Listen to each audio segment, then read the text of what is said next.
Hello दोस्तों, कैसे हो आप लोग। स्वागत है हमारे YouTube चैनल पे। तो आज एक नया कहानी लेकर आई हूँ। इस कहानी को पूरा जरूर सुने। अंजलि की शादी से घर खाली हुआ तो घर पर सिर्फ मैं और मेरी भाभी ही रह गई थी। पापा अपनी काम पर चले गए थे। अंजलि को याद करके 6 दिन बाद रात के समय भाभी रोने लगी। मैंने उनसे पूछा कि क्या हुआ भाभी, तो वह बोली कि अंजलि की याद आ रही ही है। मैं उनको चुप करने लगा। चुप कराते करते वह मेरे गले लिपट कर रोने लगी। अब भाभी के शरीर की गर्मी से मुझे करंट लगा। उनके बड़े सीने से दबने लगे। इससे मेरे अंदर कुछ कुछ होने लगा। जैसे तैसे मैंने उन्हें चुप कराया। अब मैं आपको अपनी भाभी के बारे में बता दूं कि उनकी उम्र 32 साल है और एकदम गोरी और देखने में बिल्कुल हीरोइन की तरह है। उनके वह बड़े काफी है। उनकी बदन का साइज गले लगने से नहीं पता था, पर आगे सब बताऊंगा। भाई की मौत को काफी समय गुजर चुका जा। उस शाम को हम लोग खाना खाने के बाद देर रात तक बात करते रहे। अंजलि से भी फोन पर बात हुई। अंजलि मुझसे बोली मेरी मम्मी का ख्याल रखना। मैंने अंजलि से कहा तुम फिक्र ना करो, मैं हूं ना भाभी की एक आदत जी कि रात को सोते समय मैक्सी पहन लेती है और अपनी मैक्सी के ऊपर दुपट्टा डाल लेती थी। जिस समय मेरे सीने से भाभी के बड़े सटा था, उस समय मेरा मन मचल उठा जा। उसके बाद अब मुझे भाभी के हुस्न का दीदार करने का मन करने लगा था। अंजलि जब तक थी तब तक तो कभी किसी चीज की कमी महसूस नहीं हुई, मगर अब मेरा डंडा किसी चीज के लिए बेताब होकर हट करने लगा। उस रात मैंने भाभी के बारे में बहुत सोचा कि क्या भाभी का इस उम्र में वह लेने का मन करता होगा। फिर मैंने सोचा कि चलो एक बार इन पर पासा फेंका जाए, क्योंकि शराब जितनी पुरानी होती है उतना भी ज्यादा नशा देती है। बस फिर क्या जा, मैं भाभी के हुस्न का दीदार पाने के लिए लगा रहता, पर वह हमेशा दुपट्टा से लहाका रहती था तो कुछ दिखता ही नहीं था। पर कहते हैं ना कि नजरें जमाए रखना नकाब हो या नसीब सरकता जरूर है। भाभी जब भी कहीं बाहर जाती थी तो वे अपने मुंह पर दुपट्टा बांधती जी। इस उम्र में भी वह बड़े और काफी कसे हुए थे। वह देखकर मैं समझ गया कि कहीं ना कहीं इनमें अभी जवानी बची है। मैं कोशिश करता था कि ज्यादा से ज्यादा समय उनके साथ बिताऊं, इसलिए मैं उनके आसपास रहने के बहाने ढूंढता रहता था।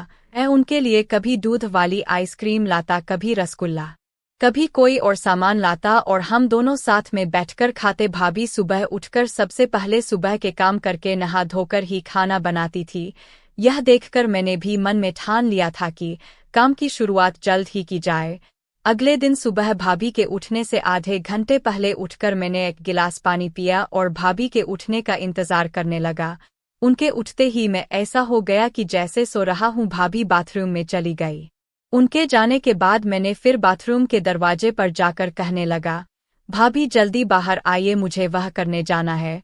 भाभी ने अंदर से ही आवाज दी अभी तो आई हूँ, रुको मुझे थोड़ा टाइम लगेगा। मैंने भी मुस्कुराते हुए मन में कहा मैं इसलिए तो आया हूँ कि आपके शरीर का दीदार हो जाए। फिर मैंने आवाज लगाई कि मैं खुद को रोक नहीं पाऊंगा, तो उन्होंने टॉवल लपेटकर मुझे अंदर बुला लिया और खुद दूसरी तरफ पलट गई। मैंने किया और उनकी तरफ पलटा तो उनका मुंह दूसरी तरफ था। उनकी पीठ तो नहीं पर शोल्डर दिखा जिस पर एक काला तिल था।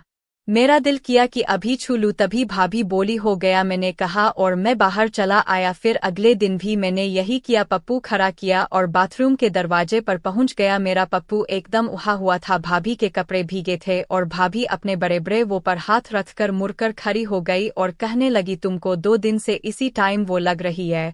मैंने हंसते हुए कहा क्या करूं भाभी, मेरा यह इसी समय जाग जाता है।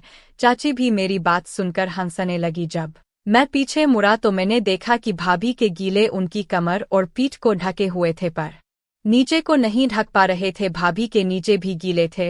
भाभी का वह किसी 2 पहाड़ों के बीच का रास्ता लग रहा था। मैं देखता रहा। अब भाभी को शायद एहसास हो गया था कि मैं उनको देख रहा हूँ। फिर भाभी मेरे पास आई और मेरा वह हाथ से पकड़ा और मैं झड़ गया तो उन्होंने ने बड़े प्यार से कहा जाओ। अब मैं बाथरूम से बाहर आ गया। तीसरी सुबह भी मैंने आधे घंटे पहले पानी पी लिया और ले बैठकर भाभी को सोचकर पप्पू छू रहा था। तभी भाभी ने सुबह मेरे रूम की लाइट जला दी और मेरे हाथ में देख लिया। भाभी मेरी इस हरकत को देख ली और बोली यह क्या कर रहे। अब मैं थोड़ा असहज हो गया और बोला कि भाभी कुछ तो नहीं। अब भाभी मुस्कुराने लगी और बोली तो यह बात है, इसीलिए रोज सुबह सुबह बाथरूम जाता है। अब मैंने भाभी से कहा कि भाभी आपका खेत भी तो बहुत दिनों से जोता नहीं है, क्या आपका खेत जताने का दिल नहीं करता? तो भाभी हंसने लगी और बोली लेकिन मेरे पास कोई हल तो है नहीं। तो मैं बोला भाभी आप एक बार मुझसे बोलती। फिर मैंने भाभी को अपने पास कर लिया और बरसों पुराने खेत को जोतने से पहले उसके ऊपर उगे पौधों को हटाने लगा। अब साफ खेत देखकर अपना हल तैयार किया और बरसों पुराने खेत को जोतने लगा। शुरू में तो खेत बहुत टाइट था, लेकिन जैसे जैसे जोते गया रीला होता गया। फिर मैंने उनके साथ 2 घंटे तक वह सब किया, तब जाकर पानी से खेत को नहलाया। उस दिन 2 बार पानी से खेत को नहलाया था। तो दोस्तों, हमारा कहानी कैसा लगा? इसी तरह कहानी सुनने के लिए चैनल को सब्सक्राइब जरूर कीजिए। धन्यवाद।